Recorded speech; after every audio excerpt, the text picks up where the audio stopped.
एगो भगवती के गीत सुनियो। जय मिथिला जय मैथिल।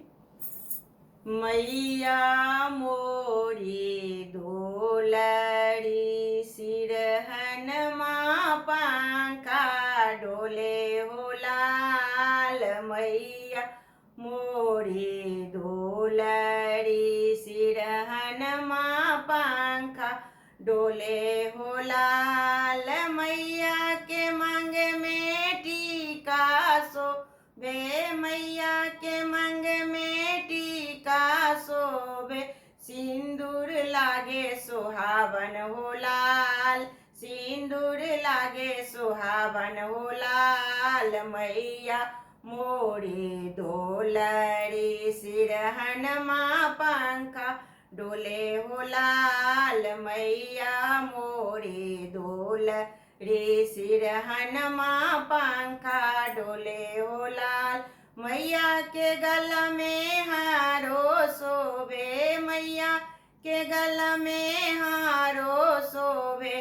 नथिया लागे सुहावन हो लाल, नथिया लागे सुहावन हो लाल। मैया मोरी दुलरी सिरहन माँ पंखा डोले हो लाल। मैया मोरी दुलरी सिरहन माँ पंखा डोले हो लाल।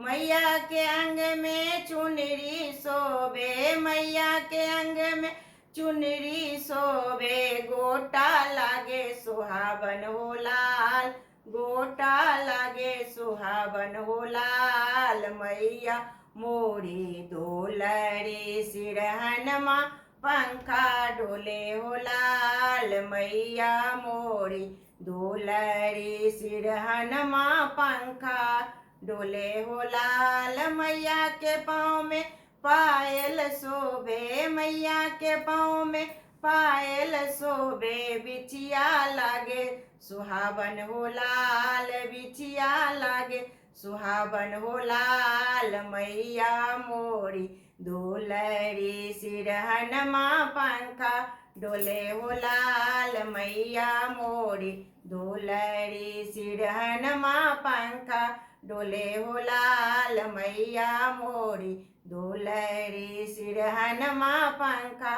डोले हो लाल।